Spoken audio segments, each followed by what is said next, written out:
గాంధీ భవన్లో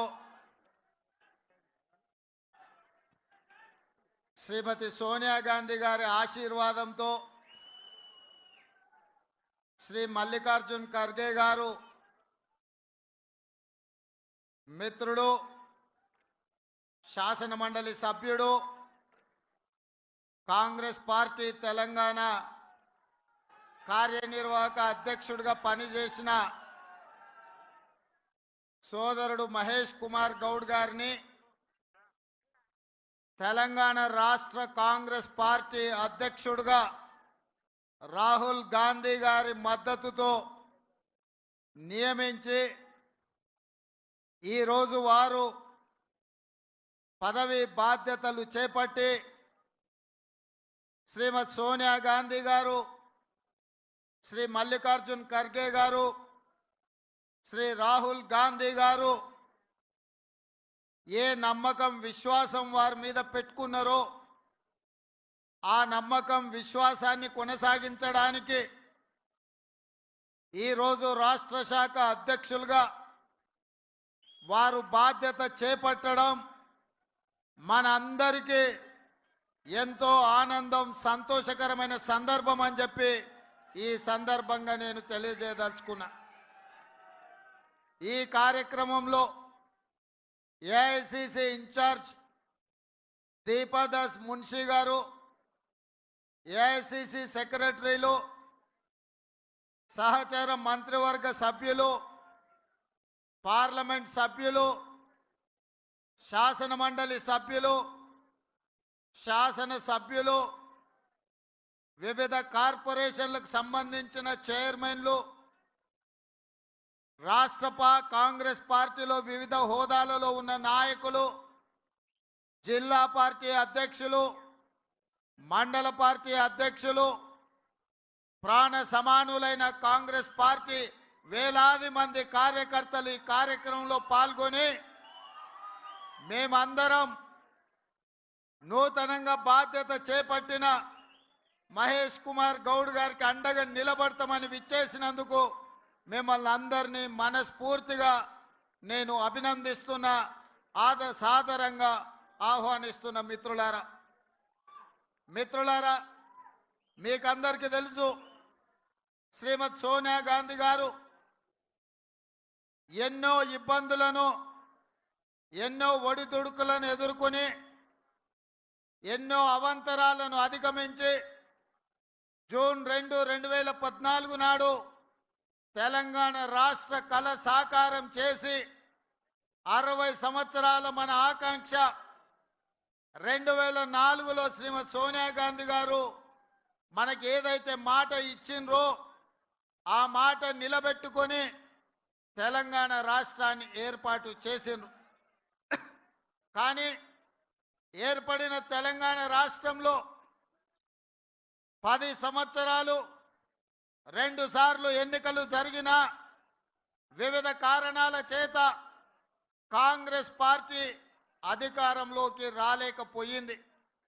అందుకే 2014 నుంచి తెలంగాణ ప్రజలు ఎదుర్కొంటున్న సమస్యలను, అపరిష్కృతంగా ఉన్న సమస్యల్ని పరిష్కరించడానికి కాంగ్రెస్ పార్టీ కార్యకర్తలు నానా కష్టాలు ఎదుర్కొని తెలంగాణ రాష్ట్రంలో జరిగిన 3వ ఎన్నికలలో కాంగ్రెస్ పార్టీని అధికారంలోకి తీసుకురావడం జరిగింది. ఇవాళ మిత్రులారా, మీకందరికీ తెలుసు జూన్ 27 నాడు 2021 శ్రీమతి సోనియా గాంధీ గారు నన్ను కాంగ్రెస్ పార్టీ తెలంగాణ శాఖ అధ్యక్షుడిగా నియమిస్తే పెద్దలు ఉత్తమ్ కుమార్ రెడ్డి గారు, పట్టి విక్రమార్క గారి సహకారంతో జూలై 7 నాడు 2021 కాంగ్రెస్ పార్టీ తెలంగాణ శాఖ అధ్యక్షుడిగా బాధ్యత చేపట్టి ఆనాటి నుండి ఈనాటి వరకు దాదాపుగా 38 నెలలు నిరంతరం కాంగ్రెస్ పార్టీ కార్యకర్తలని సమన్వయం చేసుకుంటూ ప్రజా సమస్యల్ని పరిష్కరించుకుంటూ ముందుకు సాగడం జరిగింది. ఇవాళ మిత్రులారా, నేను జూలై 7, 2021 బాధ్యత చేపట్టిన తర్వాత అందరితో చర్చించి మొట్టమొదటి కార్యక్రమం దళిత గిరిజన దండోరాని ఇంద్రవల్లి నుంచి ఆదిలాబాద్ నుంచి సమర శంఖం పూరించి ఆనాటి నుంచి వెనక్కి తిరిగి చూడకుండా లక్షలాది మంది కాంగ్రెస్ పార్టీ కార్యకర్తల్ని సమన్వయం చేసుకొని ముందుకు నడిపించి తెలంగాణ రాష్ట్రంలో డిసెంబర్ 3, 2023 నాడు ప్రజాపాలన ఇందిరమ్మ రాజ్యం తీసుకురావడం జరిగింది. ఇంద్రవెల్లిలో పూరించిన సమర శంఖం, వరంగల్లులో రైతు సంఘర్షణ సభను పెట్టి రైతు డిక్లరేషన్ చేయడం ద్వారా తెలంగాణ రాష్ట్ర లక్షలాది రైతాంగానికి 2 లక్షల రూపాయల రుణమాఫీ చేస్తామని చెప్పి ఆనాడు రాహుల్ గాంధీ గారు మాట ఇవ్వడం జరిగింది. కాంగ్రెస్ పార్టీ, గాంధీ కుటుంబం మాట ఇస్తే మాట తప్పని మడమ తిప్పని నాయకత్వ లక్షణాలు కలిగిన గాంధీ కుటుంబం రాహుల్ గాంధీ గారు ఇచ్చిన మాట మేరకు ఈ సంవత్సరం ప్రభుత్వం ఏర్పడిన 6 నెలలలోపే 2 లక్షల రూపాయల రుణమాఫీ చేసి 18,000 కోట్ల రూపాయలు 23 లక్షల రైతుల ఖాతాలో వేసి వ్యవసాయం దండుగ కాదు, వ్యవసాయం పండుగ అని ఇందిరమ్మ రాజ్యంలో మనము నిరూపించినాం. ఇది కాంగ్రెస్ పార్టీ నిబద్ధత. ఇదే కాదు, సెప్టెంబర్ 17, 2023 నాడు రాజీవ్ గాంధీ ప్రాంగణం తుక్కుగూడ రంగారెడ్డి జిల్లాలో శ్రీమతి సోనియా గాంధీ గారు, శ్రీ మల్లికార్జున్ ఖర్గే గారి నేతృత్వంలో తెలంగాణ రాష్ట్ర కాంగ్రెస్ పార్టీ 6 గ్యారెంటీలను తెలంగాణ ప్రజలకిచ్చి 6 గ్యారెంటీలను ముందు పెట్టుకొని మనం ప్రజల దగ్గరికి వెళ్ళడం జరిగింది. మనం చెప్పిన మానాడు మార్పు రావాలి అంటే, మార్పు కావాలి అంటే కాంగ్రెస్ రావాలి అని తండాలలో, గూడాలలో, మారుమూల పల్లెల్లో ప్రతి పేదవాడి గుండె తట్టి ఈ తెలంగాణ రాష్ట్రంలో పేదలు ఎదుర్కొంటున్న కష్టాలు తీరాలి, రైతులు బాగుపడాలి, విద్యార్థులు చదువుకోవాలి, నిరుద్యోగ యువకులకు ఉద్యోగ ఉపాధి అవకాశాలు రావాలి, ఈ తెలంగాణ రాష్ట్రంలో ప్రజాస్వామ్యం మనుగడ సాగించాలి అని చెప్పి ఆనాడు ఒక పక్కన బట్టి విక్రమార్క గారు, ఇంకొక పక్కన నేను పాదయాత్ర చేపట్టి ప్రతి పేదవాడి దగ్గరికి వెళ్ళడం జరిగింది. సీతక్క, సమ్మక్క సార్లక్క నుంచి సీతక్క నేతృత్వంలో నేను పాదయాత్ర మొదలు పెడితే బట్టి విక్రమార్క గారు ఆదిలాబాద్లో నుంచి పాదయాత్ర మొదలు పెట్టడం జరిగింది. ప్రజల దగ్గరికి వెళ్ళినాం, పార్టీ విధానాలు వివరించినాం. కాంగ్రెస్ అధికారంలోకి వస్తేనే పేదల బతుకులు బాగుపడతాయని ప్రజలకు చెప్పినాం. ప్రజలు విశ్వసించిండ్రు, 6 గ్యారెంటీలను నమ్మిండ్రు. 6 గ్యారెంటీలను దృష్టిలో పెట్టుకొని కాంగ్రెస్కు అధికారాన్ని కట్టబెట్టిండ్రు. అందుకే డిసెంబర్ 3, 2023 నాడు కాంగ్రెస్ గెలిస్తే డిసెంబర్ 7 నాడు మనం ప్రభుత్వాన్ని ఏర్పాటు చేసినాం. వేలాది మంది ముందు ఎల్బీ స్టేడియంలో ప్రమాణ స్వీకారం చేసినాం. 48 గంటలు కూడా ఆగకుండా శాసనసభ సమావేశాలను ఏర్పాటు చేసి మొదటి 2 గ్యారెంటీలను డిసెంబర్ 9, 2023 నాడే ఆడబిడ్డలకు ఆర్టీసీలో ఉచిత బస్సు ప్రయాణాన్ని అందిస్తామని ఇయాలటికి 85 కోట్ల మంది ఆడబిడ్డలు ఈ రోజు పొన్నం ప్రభాకర్ గారి నేతృత్వంలో ఉన్న రవాణా శాఖలో ఈ రోజు ఉచితంగా బస్సులలో ప్రయాణం చేస్తున్నారు. ఇదే కాదు, పేదవాడికి వైద్యం అందించాలి. సర్కారు దవాఖానకు పోతే మళ్ళీ వస్తాడో రాడో అనే అనుమానం ఉన్న రోజుల్లో యూపీఏ 1 శ్రీ వైఎస్ రాజశేఖర రెడ్డి గారి నేతృత్వంలో రాజీవ్ ఆరోగ్యశ్రీ 2 లక్షల రూపాయలు ఉచిత వైద్యాన్ని పేదలకు అందించాలని ఆనాడు రాజీవ్ ఆరోగ్యశ్రీ పథకాన్ని మొదలు పెడితే చంద్రశేఖరరావు వచ్చిన తర్వాత కాంగ్రెస్ పార్టీకి పేరు వస్తుంది, రాజీవ్ గాంధీ పేరును పేదలు తలుచుకుంటారని కుట్రతోని రాజీవ్ ఆరోగ్యశ్రీని నీరు గార్చడం జరిగింది.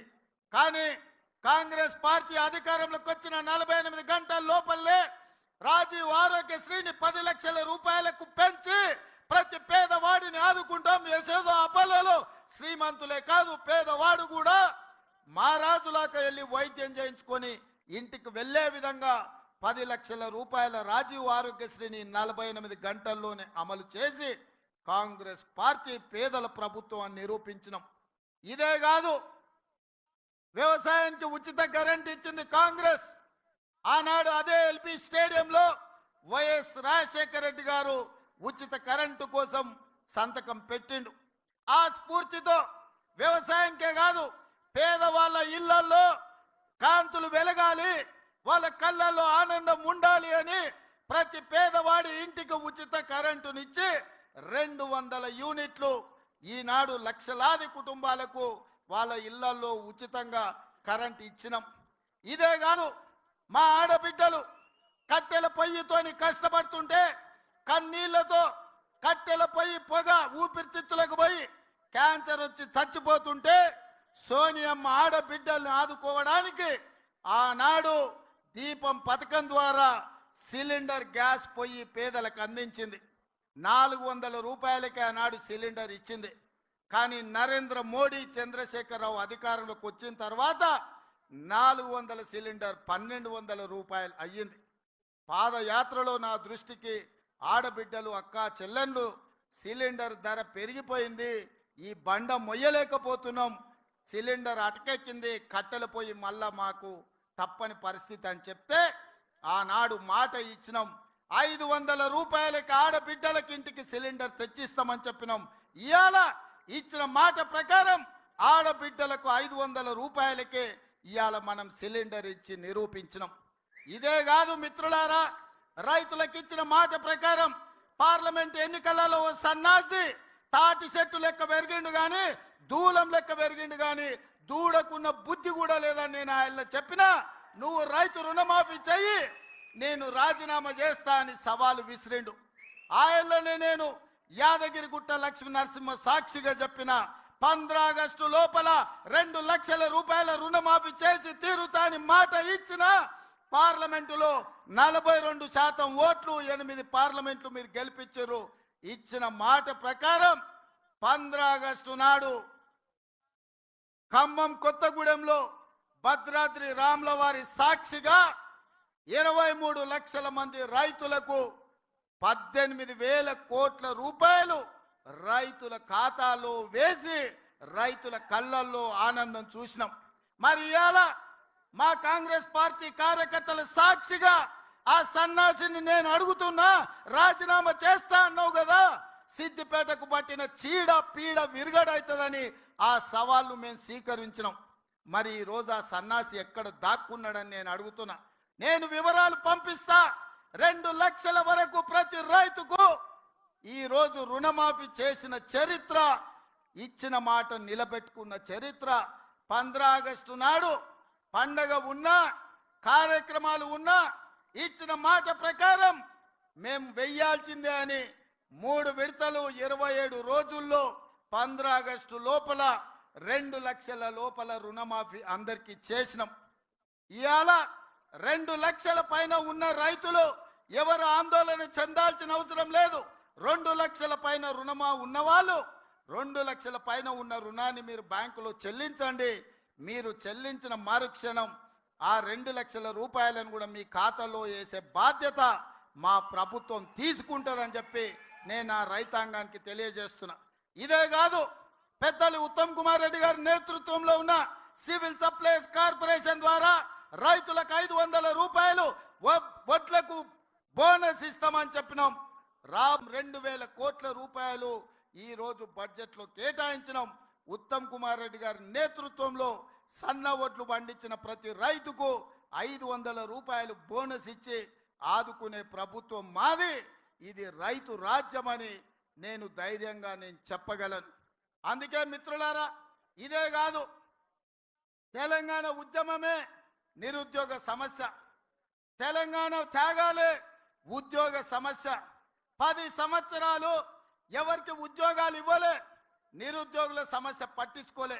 పాదయాత్ర సందర్భంగా నిరుద్యోగ యువకులకు, కాకతీయ ఉస్మానియా యూనివర్సిటీ విద్యార్థులకు నేను మాట చెప్పిన, కేసీఆర్ కేటీఆర్ ఉద్యోగం ఊడగొట్టండి, వేలాది ఉద్యోగాలు మీకు ఇచ్చే బాధ్యత నాది అని. ఆ మాట ప్రకారం కేసీఆర్ కేటీఆర్ ఉద్యోగాన్ని మీరు ఊడగొట్టినరు. 90 రోజుల్లో 30,000 ఉద్యోగాలు ఇదే ఎల్బీ స్టేడియంలో ఇందిరమ్మ పాలనలో కాంగ్రెస్ ప్రభుత్వం ఉద్యోగ నియామక పత్రాలు నిరుద్యోగులకు ఇచ్చింది. ఇదే కాదు, 30,000 నియామకాలనే కాదు, 35,000 ఉద్యోగ నోటిఫికేషన్లు ఇచ్చినాం. ఇవాళ పోటీ పరీక్షలకు నిరుద్యోగులు ప్రిపేర్ అవుతున్నారు.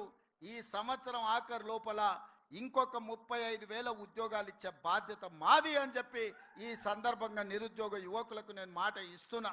ఇదే కాదు, మొదటి సంవత్సరంలో 65,000 ఉద్యోగాలు.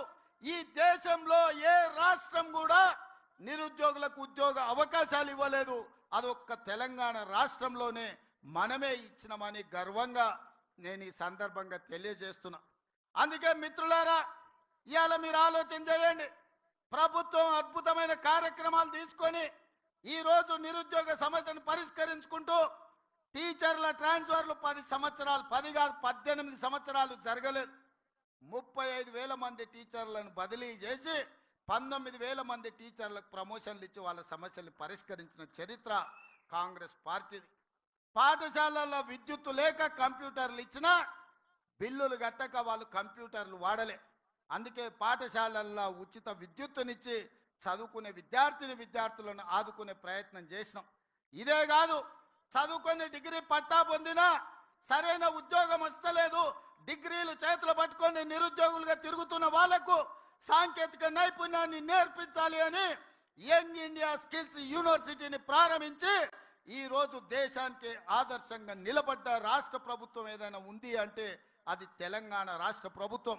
ఇదే కాదు, మన ఒలింపిక్స్ లో మీరు చూసిండ్రు, భారతదేశం ఉత్త చేతులతోనే వచ్చింది.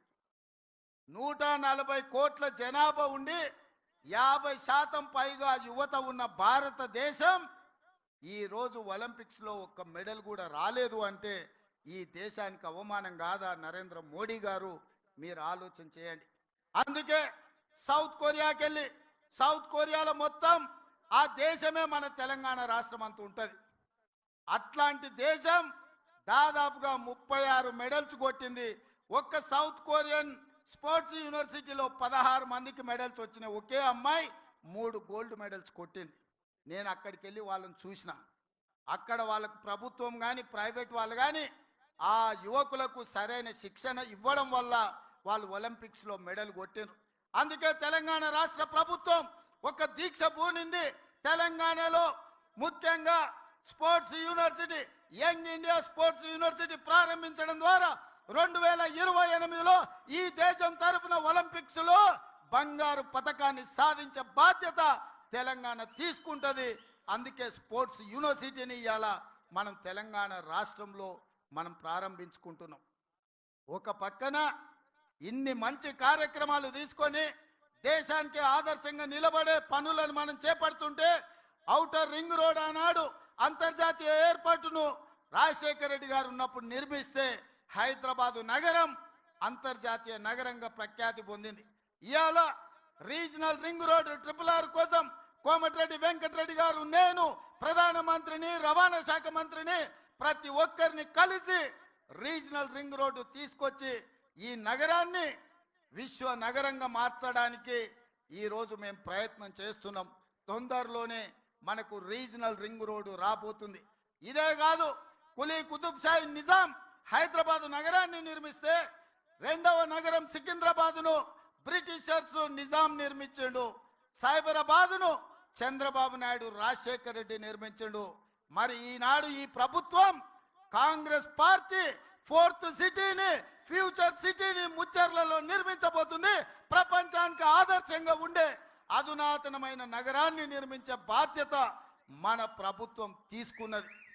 మరి ఇన్ని కార్యక్రమాలను తీసుకున్నప్పుడు మిత్రులారా, ముఖ్యమంత్రిగా ఒకవైపు పనులను నిర్వహిస్తూనే పార్టీ కార్యక్రమాలను కూడా జోడెద్దుల్లాగా మనం ముందుకు తీసుకెళ్ళాలి.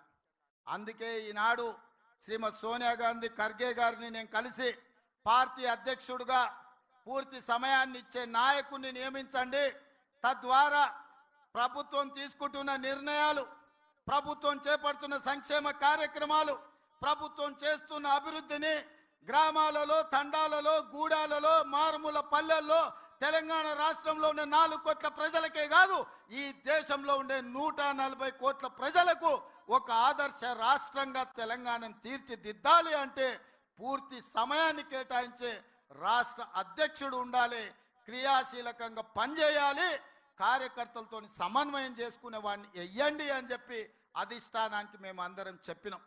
అన్ని రకాలుగా ఆలోచన చేసి బలహీన వర్గాలకు సముచితమైన స్థానం ఇవ్వాలి. 3 సంవత్సరాల కార్యనిర్వాహక అధ్యక్షుడిగా ఎల్లవేళల గాంధీ భవన్లో కార్యకర్తలకు అండగా నిలబడి ప్రతి వాడికి విశ్వాసం కల్పించి ఈనాడు కాంగ్రెస్ అధికారంలో రావడానికి తనదైన పాత్ర పోషించిన మహేష్ గౌడ్ని ఇవాళ సోనియా గాంధీ గారు, ఖర్గే గారు రాష్ట్ర పార్టీ అధ్యక్షుడిగా నియమించిండు. ఇవాళ ప్రభుత్వం చేసే ఎంత గొప్ప కార్యక్రమం అయినా పార్టీ నాయకత్వం ప్రజలకు తీసుకుపోయినప్పుడే దానికి ప్రయోజనం ఉంటుంది. మన్నటి గెలుపు సెమీఫైనల్సే. 2023 తెలంగాణలో రాష్ట్ర ప్రభుత్వాన్ని ఏర్పాటు చేయడం అంటే నేను పిసిసి అధ్యక్షుడిగా ముందుకు నడిపించింది, సిఎల్పిగా బట్టి విక్రమార్క గారు నడిపించి గెలిపించింది సెమీఫైనల్స్ మాత్రమే అని నేను చెప్పదలుచుకున్నా. వాస్తవంగా ఫైనల్స్ 2029లో ఉన్నాయి. ఢిల్లీ ఎర్రకోట మీద మువ్వన్నెల జెండా ఎగిరేసినప్పుడే, నరేంద్ర మోడీని ఓడించి రాహుల్ గాంధీని దేశానికి ప్రధానమంత్రిని చేసినప్పుడే ఈ దేశంలో మనం ఫైనల్స్ గెలిచినట్టు మిత్రులారా.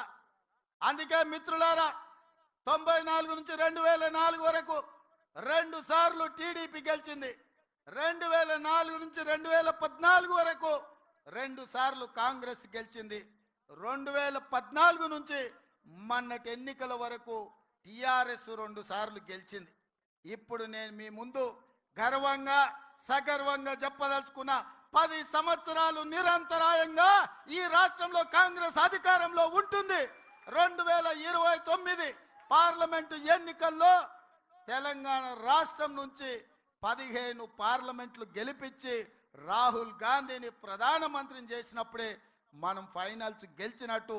అప్పటి వరకు ఎవరు విశ్రమించొద్దు, ఎవరు సెలవు తీసుకోవద్దు, ఎవరు నిరాశ చెందొద్దు. మనందరం సమన్వయం చేసుకోవాలి.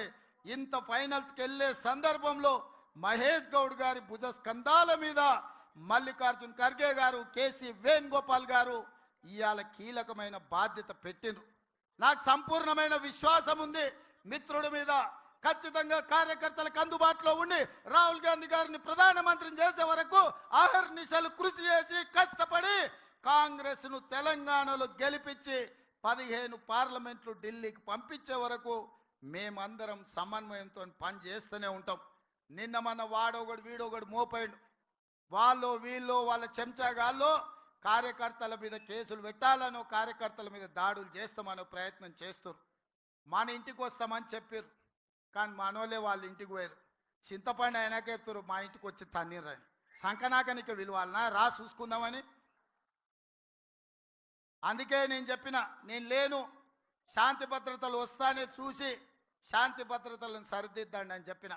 మా కార్యకర్తలు ఎవరి జోలికి పోరు, కానీ ఎవరన్నా మా జోలికి వచ్చి మా మంచితనాన్ని చేతగాని తనం అనుకుంటే చింతపండు అవుతుందని నేను చెప్పదలుచుకున్నా. మా మహేష్ గౌడ్ గారు కొంచెం సౌమ్యుడు అయి ఉండొచ్చు, కాకపోతే వెనకాల నేనున్న ఆ సంగతి మరవద్దు. ఎవరన్నా ఏదన్నా అధ్యక్షుడిగా సౌమ్యుడు వచ్చిండు, మా ఆటలు సాగుతాయి, ఊర్లలో మా ఇష్టం వచ్చినట్టు చేయొచ్చు అని ఎవరన్నా అనుకుంటుర్రేమో. నేను వెనకాలనే ఉన్న బిడ్డ. ఎవరన్నా మా కార్యకర్తల జోలికి వస్తే ఒక్కడొక్కడికి ఉంటుందని నేను చెప్తున్నా. మహేష్ గౌడ్ గారు, నా విజ్ఞప్తి ఒక్కటే, ఒక్క పని నాకు పెండింగ్ ఉండిపోయింది. కార్యకర్తల ఎన్నికలు నేను చేయాల్సిన బాధ్యత ఈ లోపల మీకు వచ్చింది, అది మీ అదృష్టం. రాబోయే 3-4 నెలల్లో బీసీ కమిషన్ చైర్మన్గా నిరంజన్ గారిని నియమించినాం. బీసీ జనాభా లెక్కలు తీసి వాళ్లకు రావాల్సిన వాటా వాళ్ళకి ఇచ్చి సర్పంచులు, ఎంపీటీసీలు, జడ్పీటీసీలు, మున్సిపల్ కౌన్సిలర్లు, మున్సిపల్ కార్పొరేటర్లు, జిల్లా పరిషత్ చైర్మన్లు, ఎంపీపీలను చేసే బాధ్యత మన ఇద్దరి మీద ఎక్కువగా ఉన్నది. ముఖ్యమంత్రిగా నేను, పిసిసి అధ్యక్షుడిగా మీరు సమన్వయం చేయాలి. ఇప్పటి వరకు జరిగిన ఎన్నికలు, ఎమ్మెల్యేలు, ఎమ్మెల్సీలు, ఎంపీలు ఇవన్నీ నాయకులకు సంబంధించినవి. నాయకులు ఎట్లో గట్ల నడుస్తుంది, కానీ కార్యకర్తలు కష్టాలలో ఉన్నారు. ఆ కార్యకర్తల్ని గెలిపించి వాళ్ళని సర్పంచులుగా చేయాల్సింది, ఎంపీటీసీలుగా గెలిపించాల్సింది, జడ్పీటీసీ, ఎంపీపీ, జిల్లా పరిషత్తులు చేయాల్సిన బాధ్యత మన మీద ఉన్నది. అన్నిటికంటే గురుతరమైన బాధ్యత, బరువైన బాధ్యత ఇదే. ఈ రోజు మీ భుజాల మీద అది ఉన్నది. అందరినీ సమన్వయం చేయండి. గ్రామ గ్రామాన కార్యకర్తలు జెండా మోచినోళ్లను అవసరమైతే ఊపిరైన వదిలిండ్రు కానీ జెండాను వదలలేదు. భుజాలు కాయలు కాసే విధంగా కాంగ్రెస్ జెండా మోచిన కార్యకర్తల్ని గెలిపించాల్సిన బాధ్యత మన మీద ఉన్నది. వేదిక మీద ఉన్న పెద్దలందరి మీద ఉన్నది. మీ ఎన్నికలకు మా ఎన్నికల కంటే ఎక్కువ కష్టపడతా నేను. మహేష్ గౌడ్ గారు మిమ్మల్ని అందరినీ సమన్వయం చేస్తారు. మిమ్మల్ని గెలిపించుకున్నప్పుడే నిజమైన విజయం, మీరు గెలిచినప్పుడే నిజమైన కాంగ్రెస్ గెలిచినట్టు. మీ గెలుపు కోసం, స్థానిక సంస్థల ఎన్నికల కోసం వేదిక మీద ఉన్న నాయకులమందరం కూడా పునరంకితం అవుదామని తెలియజేస్తూ మీ అందరి దగ్గర సెలవు తీసుకుంటున్న మిత్రులారా, జై కాంగ్రెస్. ఫామ్ హౌస్ లో వండిన ఆయన గుండెలు ఎదరాలరా నాయన, అవునా? నేను ఇక ముఖ్యమంత్రి కొన్ని ప్రసంగాలు తగ్గించాల్సి వస్తుంది. ఈరోజు ఆఖరి రోజు పిసిసి అధ్యక్షుడిగా గట్టిగా నినాదాలు ఇవ్వాలి. జై కాంగ్రెస్, జై జై కాంగ్రెస్, జై కాంగ్రెస్, జై సోనియమ్మ, జై జై సోనియమ్మ. ధన్యవాదాలు మిత్రులారా.